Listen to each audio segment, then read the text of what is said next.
The World's End is a very special film for me.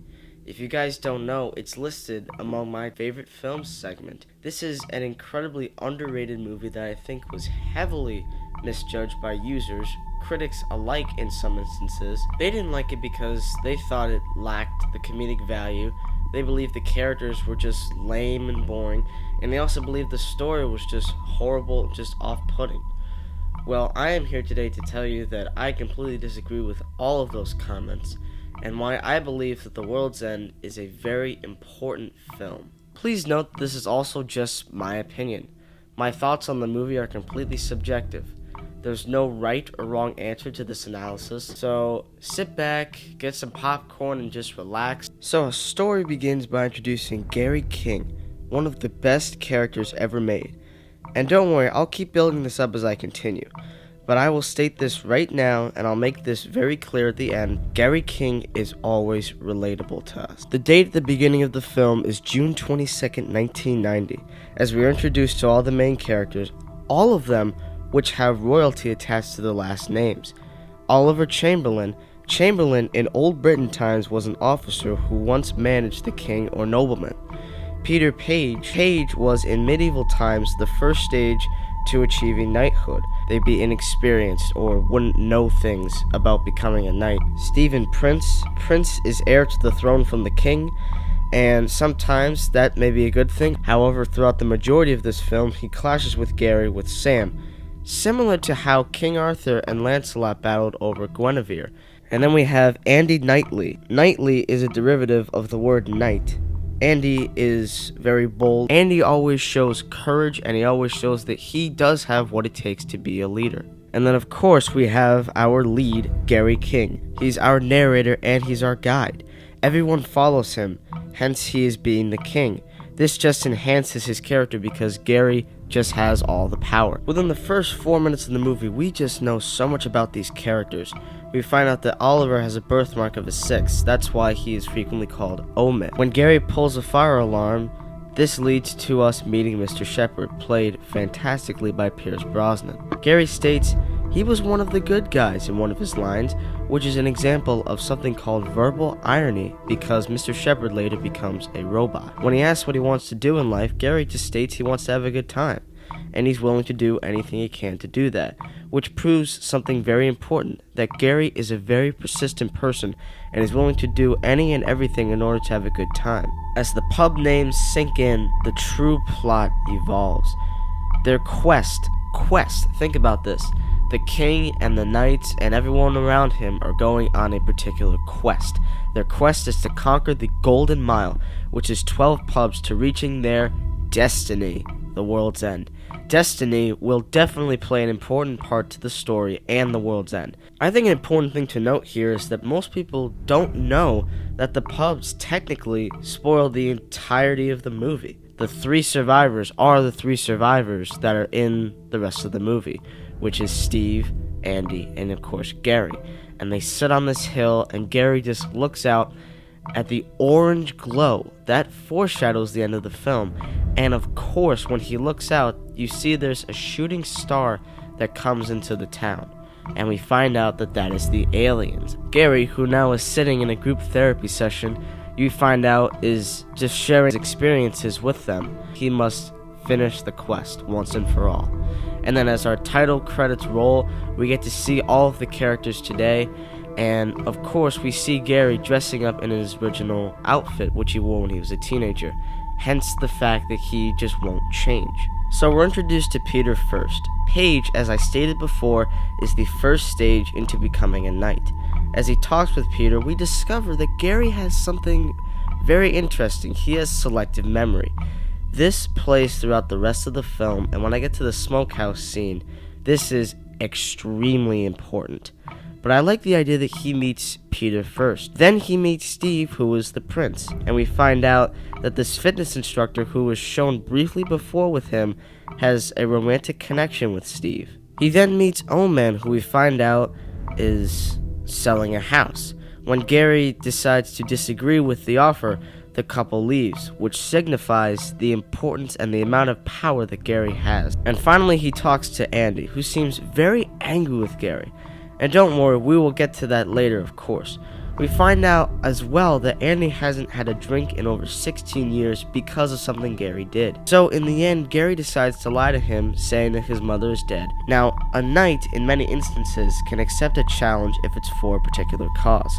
So Andy, I believe, does it in order to not only see the guys again, but in order to help Gary cope with the loss of his mother. So the guys end up meeting at High Wycombe Station, and they're just sitting there waiting for Gary, who eventually arrives with the Beast. He talks about the Three Musketeers, and I think he makes one of the most subtle and incredible references throughout the entire film about the Three Musketeers. Sounds much better. I think they missed the trick only having 3, because if they'd have 5, then 2 could have died, and they still have 3 left. Are we there, yeah? Let's do this! This line spoils almost all of the movie. As they drive off, Gary plays a song called Soup Dragons, which is a song about being free and doing what they want to do, which is exactly what Gary does throughout the entire film. Andy discovers that he ended up ripping off his other friends to pay him back. Now, a king symbolizes rich and royalty and honor, but here Gary doesn't show he has any of these and definitely lacks honor. As they look upon Newton Haven, Gary says, Haven! Take a moment to look upon it in its original colors, boys, for tonight we paint it red. That just symbolizes the entire end of the movie and completely foreshadows it. I just love the subtlety of this movie. Gary gets stopped by an officer and realizes that he's screwed. Gary ends up lying to the officer, telling him that he has it in his sports bag at the gym. And when the officer asks for his name, Gary uses his kingly powers by giving away the name of his page. They all flip out, including Peter, who is like, "Why the hell did you give away my name?" And then the officer comes back to Gary and says, "Have a good trip, Mr. Page." So apparently, they don't have the type of ID system that police officers have today. Once they get into town, their quest begins as they head for the first post. Gary approaches the bartender, says his name, but he doesn't recognize him. The drink he recommends is called Crown and Glory, tying into Gary's name, King, and Andy is the only one who doesn't have a beer. This pub is of course number 1, and there's only one person who doesn't get a beer. They go to the Old Familiar, which looks exactly the same as the first post. This is the pub where the gang is reunited with Sam, played fantastically by Rosamund Pike. And the fact that this is number 2, there are 2 things that are familiar. 1 is the pub, and 2 is when Gary says to Sam as they are reunited, "I'm the same old Gary." He's the Old Familiar. What happened to you? Nothing. Nothing happened to me. I'm same old Gary. As they head to the famous cock, Gary does the same jump scene that he does, playing homage to Shaun of the Dead and Hot Fuzz. They see a man named Basil, and they talk about entertaining stories he used to tell them about aliens. The bartender says Gary is banned for life, proving Gary is the famous cock. Without a drink, Gary finds 3 glasses, hence the famous cock being pub number 3, and decides to drink all of them. Everything changes as they go to the Cross Hands. There they share some more experiences of their lives as 4 new characters are introduced. The once-time bully of Peter Page, Shane Hawkins. The 3 girls that make up the marmalade sandwich, which are 2 blondes and a redhead in the middle. Gary just decides to go get shots, which makes all the guys pissed at him and want to leave. Just as they start to think they may feel sorry for him, the phone rings and Andy finds out that it is Gary's mom.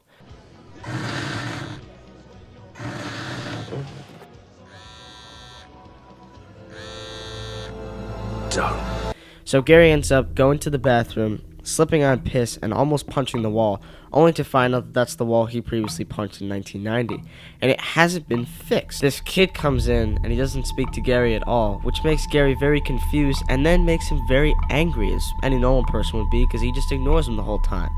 And when he starts to push him around, they get into this fight, and Gary decides to take a little dunk, and he dunks his head on the urinal only to find out that it explodes and there is blue blood all over the place. What's funny when they walk into the bathroom is that it takes some of them more time to find out that there's blue blood on the ground and a head just got decapitated than others. It's hilarious how Andy, until the body finally starts to move, really notices it. They turn around and 4, hence the Cross Hands, which is number 4, 4 other guys come in, and another fight ensues, making the great bathroom scene just incredible. I can't help but love this action sequence. They end up winning the fight, however, when they try to contact their wives just in case if something bad happens, their connection is bad. They have full bars, but they're not getting through. Gary somehow believes that this is all connected. He believes that it's not them that changed, it's the entire town. So they sneak out of the bathroom and attempt to plan their next move. Andy decides to drink all the shots. Now they are all drunk, they now have blue blood on their hands, and they're gonna call the aliens blanks. They then walk into the Good Companions, all 5 of them just walking together. This is the first pub where all 5 of them have a beer. Next they go to the Trusty Servant, which is pub number 6. Oliver, who feels like this drinking he can't just take anymore, decides to use the bathroom and disappears for a while. When he comes out, however, he acts completely differently because he's a robot. What I like about this is that this is pub number 6, and Oliver's oh man birthmark number 6 reappears. The Trusty Servant is the one and only Reverend Green, in which he tries to tell them about the robots and describes them as slaves. The next pub they end up going to is called the Two-Headed Dog, and this is pub number 7. The table they sit at has the word 7 on their card. The Two-Headed Dog are the twins Sam has with her. Sam tells Gary something very important about why she thinks that it just seems very weird, why this night feels very different. Well, it's weird, isn't it? You come back and everything's the same, but sort of different. Different how? Gary tries to tell Sam that the town is being invaded by robots that look like humans, but they're not humans, and Sam completely disbelieves this as any normal human being would. Gary then viciously and violently attacks them, just throwing them, punching them, and kicking them all over the place until he finally removes one of the twins' heads. She now believes Gary's claim that they are robots. After the fight, Steve confesses his absolute love for her, saying that he once was seeing a fitness instructor, but he would do anything to be able to be with her for the rest of his life. Gary still continues the quest. As the king, everyone follows him. The next pub they go to is called the Mermaid, which is technically a dance nightclubish place where they meet the Marmalade Sandwich, who are supposed to be sirens. Sirens are mermaids or different beauty creatures that are used to seduce those on a quest. Steve suddenly disappears by a cane and receives information from Basil, who is revealed to be a regular human, who tells him all the specifics about the aliens. The shooting star, as I stated before, that was them, something that I think most people didn't notice within their first viewing. They would do anything to make regular humans join them. Anything. But once they had your DNA, if you refused, that's when you'd get replaced. However, when Steve asks what happens to the humans that get replaced, Basil is so terrified that he can't even explain it. So Stevie ends up rounding the gang and they all leave. In the beehive, they are then reunited with Mr. Shepard, who looks the exact same he did in 1990. He instead tries to make them see aliens very differently. He tries to say that they're here to help. However, everything changes when Andy notices Oliver's birthmark, discovering he was a robot since Pub 6. After splitting his skull, discovering that it's not really a skull, it's a robot's head, they all are alerted and they get surrounded. Just like how Gary stated in 1990, it was us against the world.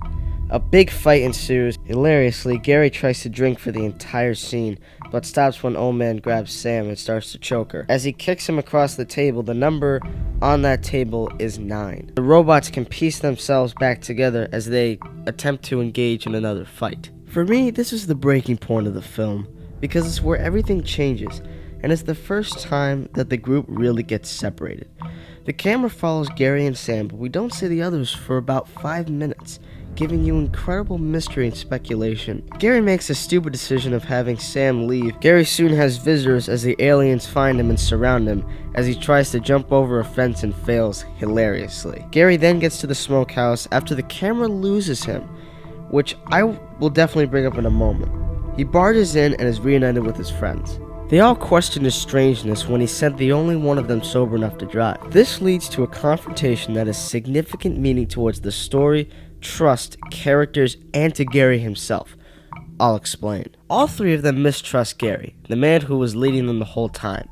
If anyone were to question the authority of the king, once Gary tells them, he knows it's me, this would be considered treason and they'd be punished for this. We're presented a story with 5 guys just trying to have a good time, which is how Gary feels and believes throughout the entire film. As I stated before, Gary is always relatable. Let me get in depth with this. Gary seems like a very capable person whose intent is simply to have a good time, no matter what the consequence is. This is something we all strive for when things could look bleak, or when we just don't have hope, or when we just want to go out, we want to have a good time no matter what. He's also a leader, something we can all relate to or even strive to be. Gary's persistence and him just wanting to continue the quest and being a leader and doing what he wants just leads everyone to leaving, as Peter ends up beating his high school bully and then gets taken over when they ambush him. They create a mystery that'll be solved when they reach the world's end, because once Peter just gets taken over, we don't see anything. They just crowd around him. After knocking Gary out, Steven and Andy attempt to flee when they must go through Pub 10 called the King's Head. Now I'd like you to stop and think about this for a minute. Gary awakens in the King's Head, and they end up going to the King's Head, hence going into Gary's mind. He ends up waking up, still realizing that he must finish the quest and not let any distractions or obstacles keep him from it, so he just continues on. For me, this represented Gary's mind. A bleak, dark, desolate mind with only the intention of the world's end on his shoulders. It's now up to Gary to come up with where the story goes. The shot of Gary running out while being chased by the entire town is one of the most intense, continuous shots I've ever seen in a movie. Andy fights off many as Gary drinks at the next pub, which is the Hole in the Wall, Pub 11. Simply put, Steve makes a hole in the wall with the beast. Gary, without hesitation, finishes his pint, checks off the list, and just crashes through the window, just pursuing the world's end. Andy follows him tightly as Steve just sits there in his car, maybe getting taken over by aliens, maybe not. Andy redeems himself by getting his ring back from one of the mermaids who swallowed it before. This scene just has always been comical to me. I've just always liked it, and I've always liked Andy, so that scene just really made it redeemable for him because he's still married. Gary then walks into the world's end, finally just completing that quest with a pint waiting for him on the table.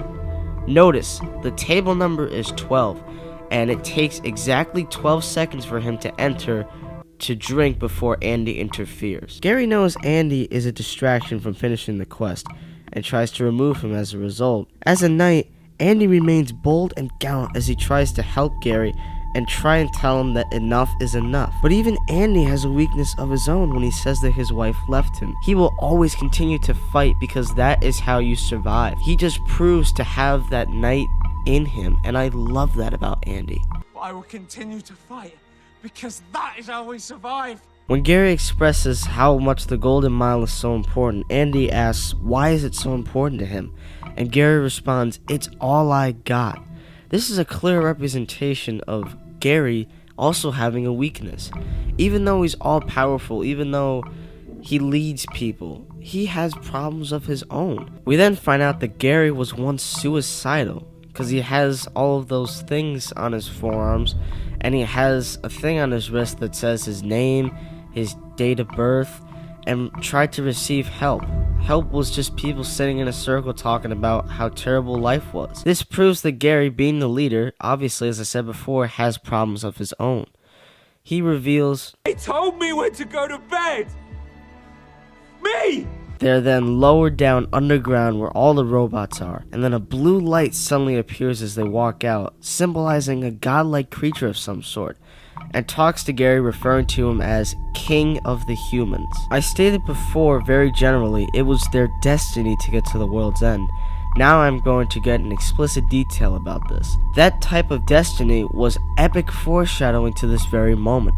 They were supposed to be at the world's end because they're the cause of the actual end of the world. There they discover that the aliens are the network, and that they are here to perfect humans. Their operation is done through many planets and galaxies. They try and tell Gary and Andy all the fantastical things about being a robot. There are no losers, it's all about winning. And then Gary is then shown his younger self. This moment I absolutely love, I just think it's absolutely hilarious, but it's the point where he rips off his own head that I was like, okay, he just got serious. And then he expresses the most important line about himself. There's only one Gary King. I love that line because Gary knows who he is.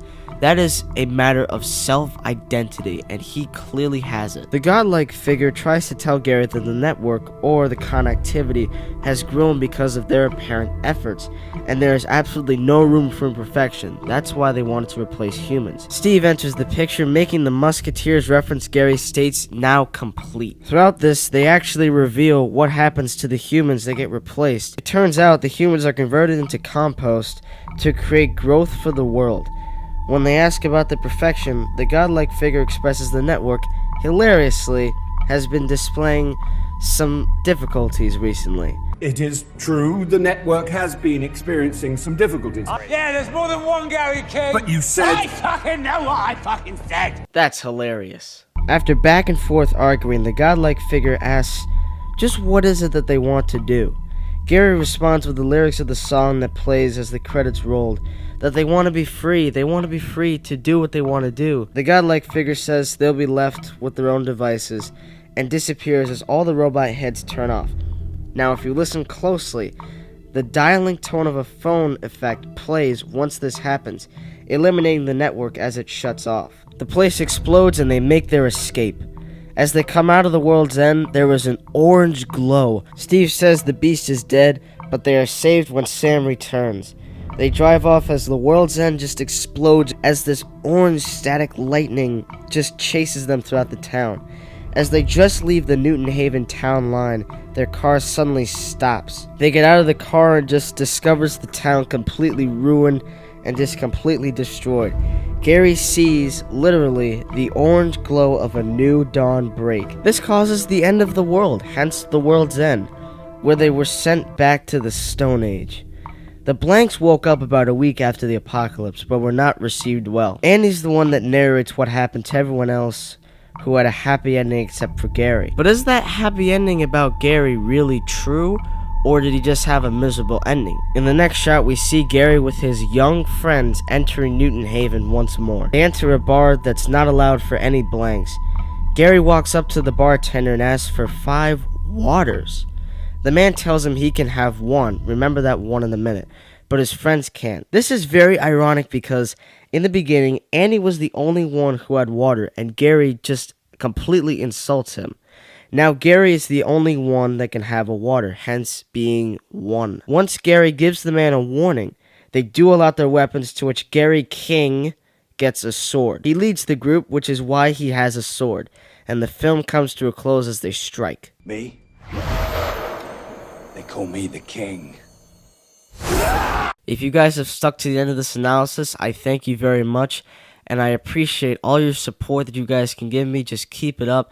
And I hope that this review has definitely helped people with the story, character development, plot analysis, and just anything that you guys would think that needed to be covered. I think I covered, and I hope I covered.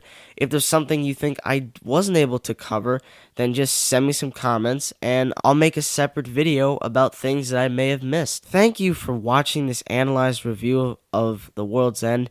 I had a blast making this video. Guys, thanks and stay tuned.